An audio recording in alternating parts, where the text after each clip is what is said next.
ഏറ്റവും ശ്രദ്ധാകേന്ദ്രം തിരുവനന്തപുരം കോർപ്പറേഷനിലെ മേയർ തെരഞ്ഞെടുപ്പാണ്. അല്പസമയത്തിനകം തന്നെ ഈ തെരഞ്ഞെടുപ്പുമായി ബന്ധപ്പെട്ടുള്ള നടപടിക്രമങ്ങൾ കോർപ്പറേഷനകത്ത് ആരംഭിക്കും. ഏവർക്കും അറിയാം, വി രാജേഷ് ആകും തിരുവനന്തപുരം കോർപ്പറേഷനെ ഇനിയും നയിക്കുക. ഇക്കാര്യത്തിൽ തർക്കങ്ങളില്ല. കാരണം കോർപ്പറേഷനിലേക്ക് നടന്ന തെരഞ്ഞെടുപ്പിൽ BJPക്ക് വലിയ ഭൂരിപക്ഷമുണ്ട്. 50 കൗൺസിലർമാർ BJPക്ക് ഒപ്പമുണ്ട്. കൂടാതെ 2 സ്വതന്ത്ര കൗൺസിലർമാരുടെ പിന്തുണയുണ്ട്. അങ്ങനെ വരുമ്പോൾ വി രാജേഷ് മേയറായും അതോടൊപ്പം തന്നെ ഡെപ്യൂട്ടി മേയറായി BJPയുടെ ആശാ നാദും ഉണ്ടാകും. ബിനീഷ് തിരുവനന്തപുരത്ത് നിന്നും ചേരുകയാണ്. ബിനീഷ്, ഇന്നത്തെ കേരള രാഷ്ട്രീയം ഉറ്റുനോക്കുന്നത് മേയർ തെരഞ്ഞെടുപ്പ് തന്നെയാണ് എന്ന കാര്യത്തിൽ സംശയമില്ല. ബിനീഷ്, നിൽക്കുന്നതിന് പുറകിൽ കോർപ്പറേഷന് പിന്നിൽ അവിടെ BJPയുടെയും എല്ലാ രാഷ്ട്രീയ പാർട്ടികളുടെയും കൗൺസിലർമാരെ ഞങ്ങൾക്ക് കാണാൻ സാധിക്കുന്നുണ്ട്. ഈ തെരഞ്ഞെടുപ്പുമായി ബന്ധപ്പെട്ടുള്ള നടപടിക്രമങ്ങൾ എപ്പോഴാണ് ആരംഭിക്കുക ബിനീഷ്?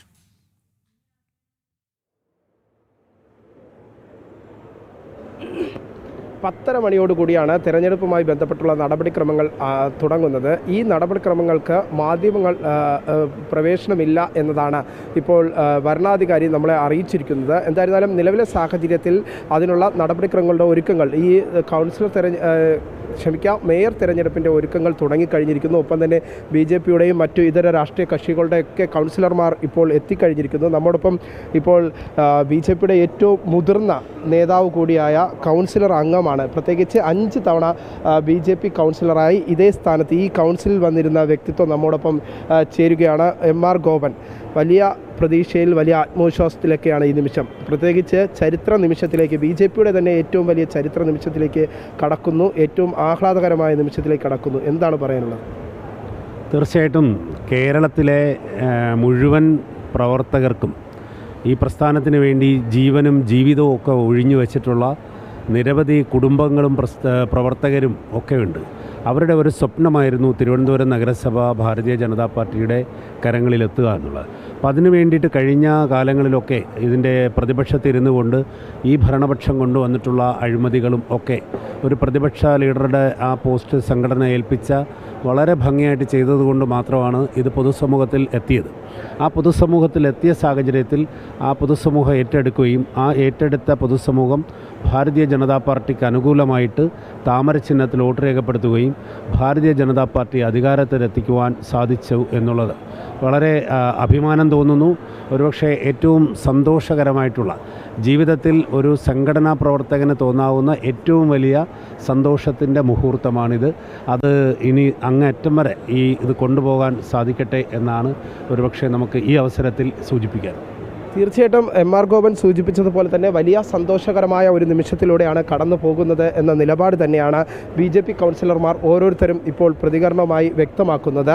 എന്തായിരുന്നാലും നമ്മോടൊപ്പം കൗൺസിലർ കൂടിയായ ശബരിനാഥ്, പ്രത്യേകിച്ച് UDFൻ്റെ മേയർ സ്ഥാനാർത്ഥിയാണ് ശബരിനാഥ്, അദ്ദേഹം കൂടി നമ്മോടൊപ്പം ചേരുകയാണ്. നിലവിൽ ഭൂരിപക്ഷം എത്തും എന്നൊരു പ്രതീക്ഷ നിലവിൽ UDFനില്ല. പക്ഷേ എന്നാലും മേയർ സ്ഥാനത്തേക്ക് മത്സരിക്കുന്നു. വലിയ ആത്മവിശ്വാസത്തിലാണ്. എന്താണ് തോന്നുന്നത്? അല്ല, എല്ലാ പോരാട്ടങ്ങളും നമ്മൾ വിജയത്തിന് വേണ്ടിയുള്ളതല്ലല്ലോ, രാഷ്ട്രീയപരമായിട്ടുള്ള പോരാട്ടമാണ്.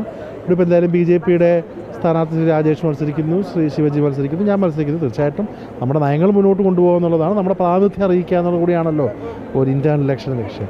എന്തായാലും ഇവിടെ കോർപ്പറേഷനുള്ള എല്ലാ സഹായങ്ങളും നൽകിക്കൊണ്ട്, അതുകൊണ്ട് തന്നെ നമ്മുടെ വിയോജിപ്പുകളും പറഞ്ഞുകൊണ്ട് വളരെ ശക്തമായിട്ടുള്ള പ്രതിപക്ഷമായിട്ട് തന്നെ നിൽക്കാനാണ് UDFൻ്റെ തീരുമാനം. UDFനെ സംബന്ധിച്ചിടത്തോളം വലിയ നേട്ടം ഇത്തവണത്തെ തിരഞ്ഞെടുപ്പിലുണ്ടായി, പ്രത്യേകിച്ച് തിരുവനന്തപുരം നഗരസഭയിൽ അടക്കം. അങ്ങനെ അത് പൂർണ്ണമായി നോക്കുമ്പോൾ വലിയൊരു ജനപിന്തുണ ലഭിച്ചു എന്ന് കരുതുന്നു. തീർച്ചയായിട്ടും നമ്മൾ ഒരു മാസത്തെ അവസാനത്തെ ഓട്ടപ്പാച്ചിലാണ് നമ്മൾ ഈ 19ലേക്ക് എത്തിയത്.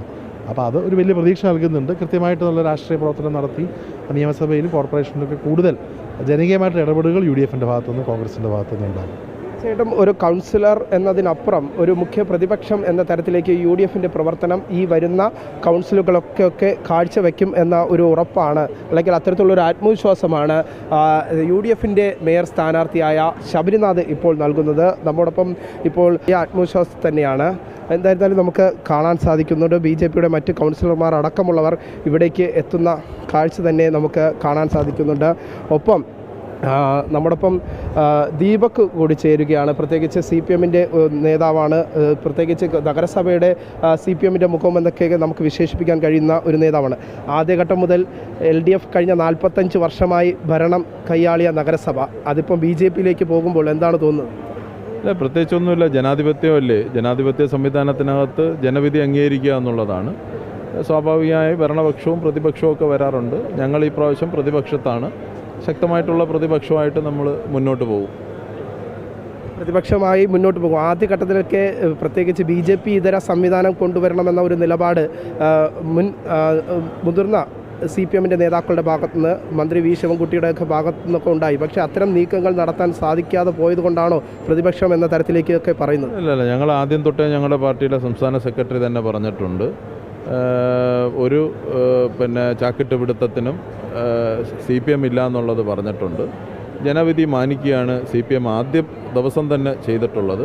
ഒരു തരത്തിലുള്ള വേണ്ടാത്ത ഒരു ജനാധിപത്യ വിരുദ്ധമായിട്ടുള്ള കാര്യങ്ങളിലും പോകണ്ട എന്നുള്ള പാർട്ടി തീരുമാനം ആദ്യ ദിവസം തിരഞ്ഞെടുപ്പിൻ്റെ റിസൾട്ട് വന്നപ്പോൾ തന്നെ നമ്മൾ പ്രഖ്യാപിച്ചതാണ്. അതിൽ നിന്നുകൊണ്ടാണ് ഇനി വരുന്ന ദിവസങ്ങളിൽ ഞങ്ങൾ പ്രവർത്തിക്കാൻ വേണ്ടിയിട്ട് പോകുന്നത്. ശക്തമായിട്ട് പ്രതിപക്ഷമുണ്ട്. ഞങ്ങളൊരു മാനിഫെസ്റ്റോ ഉയർത്തിപ്പിടിച്ചിട്ടുണ്ട്. ആ മാനിഫെസ്റ്റോയെ അടിസ്ഥാനപ്പെടുത്തിയിട്ട് നഗരവികസനത്തിന് വേണ്ടിയിട്ടുള്ള വികസനവും അതുപോലെ തന്നെ ക്ഷേമ പ്രവർത്തനങ്ങൾക്ക് വേണ്ടിയിട്ട് ഞങ്ങൾ ശക്തമായിട്ട് ഇടപെട്ടുകൊണ്ടേയിരിക്കും. ഗൗതം, ജനഹിതം അംഗീകരിക്കുന്നു എന്ന നിലപാടാണ് ഇപ്പോൾ CPM-ൻ്റെ നേതാവ് കൂടെയായ ദീപക്, കൗൺസിലർ കൂടെയായ ദീപക് പറഞ്ഞിരിക്കുന്നത്. നമ്മോടൊപ്പം ഇപ്പോൾ CPM-ൻ്റെ മേയർ കാൻഡിഡേറ്റ് ആയിട്ടുള്ള ശിവജി കൂടി നമ്മോടൊപ്പം ചേരുകയാണ്. ഒരു കഴിഞ്ഞ 45 വർഷമായി ഭരിച്ചിരുന്ന സ്ഥലമാണ്. അവിടെ ഒരു വലിയ ഭൂരിപക്ഷം BJP-യിലേക്കൊക്കെ എത്തുന്നു. എന്നാൽ പോലും ഒരു മുഖ്യ പ്രതിപക്ഷമായി ഇത്തവണ ഉണ്ടാകും എന്ന് കരുതുന്നുണ്ടോ? അതോ ഇത്തവണത്തെ ഈ ഒരു തെരഞ്ഞെടുപ്പിൽ എന്തെങ്കിലും അട്ടിമറി ഉണ്ടാകുമെന്ന് തോന്നുന്നുണ്ടോ? മേയർ തെരഞ്ഞെടുപ്പ് ആദ്യത്തുമുള്ള പ്രതിപക്ഷമായി പ്രവർത്തിക്കും. അത് പാർട്ടിയുടെ തീരുമാനമാണ്, വ്യക്തിപരമല്ല.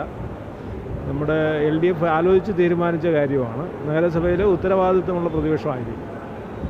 ഇത്രയും കാലം കഴിഞ്ഞ 45 വർഷമായി ഭരണം കൈയാളിയ ഒരു സ്ഥലത്ത് നിലവിൽ ഒരു പ്രതിപക്ഷ സ്ഥാനത്തേക്ക് വരുന്ന ഒരു സാഹചര്യം. അപ്പോൾ ജനഹിതം അംഗീകരിച്ചുകൊണ്ട് ഇനി ഉള്ള കൗൺസിലൊക്കെ എങ്ങനെയായിരിക്കും CPM-ൻ്റെ ഒരു ഇടപെടൽ? ജനാധിപത്യ പ്രക്രിയയിൽ ജനങ്ങളുടെ അഭിപ്രായമാണ് ഏറ്റവും മുന്നിൽ നിൽക്കുക. അതിനെ മാനിക്കുക എന്നുള്ളതാണ് ഉത്തരവാദിത്തമുള്ള എല്ലാ രാഷ്ട്രീയ പാർട്ടികളും നിർവഹിക്കേണ്ടത്. ഭരണപക്ഷം അത് ചെയ്യുമെന്നാണ് കരുതുന്നത്. കാരണം ഇവിടെ LDF-ൻ്റെ സാന്നിധ്യം മാഞ്ഞു പോയിട്ടില്ല, സജീവമായി നിൽക്കുന്നുണ്ട്. വോട്ട് ഷെയറിൽ 1-ാം സ്ഥാനത്ത് LDF-ആണ്. സ്വാഭാവികമായിട്ട് ആ പരിഗണനയോടുകൂടി തന്നെ ഈ ഭരണചക്രം അവരും തിരിക്കുമെന്നാണ് കരുതുന്നത്.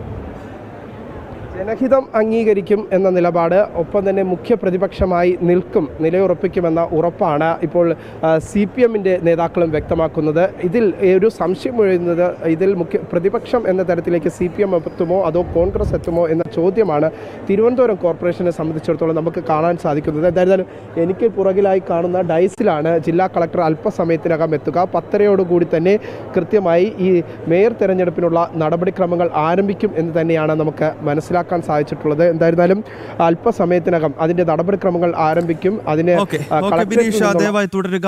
തിരുവനന്തപുരത്ത് നിന്നും നേരെ നമ്മൾ തൃപ്പൂണിത്തറയിലേക്കൊന്ന് വളരെ വേഗം പോയി വരാം. തൃപ്പൂണിത്തറ BJP ഭരിക്കാൻ പോകുന്ന മറ്റൊരു നഗരസഭയാണ്. അവിടെ ഇപ്പോൾ BJP-യുടെ കൗൺസിലർമാർ, പ്രത്യേകിച്ച് ചെയർപേഴ്സണായി തെരഞ്ഞെടുക്കാൻ പോകുന്ന PL ബാബു ഉൾപ്പെടെയുള്ളവർ മാധ്യമങ്ങളെ കാണുന്നു. അതിന്റെ തത്സമയത്തിലേക്ക് നോക്കണം. ശരി ശരി ശരി ഓക്കെ, താങ്ക് യു.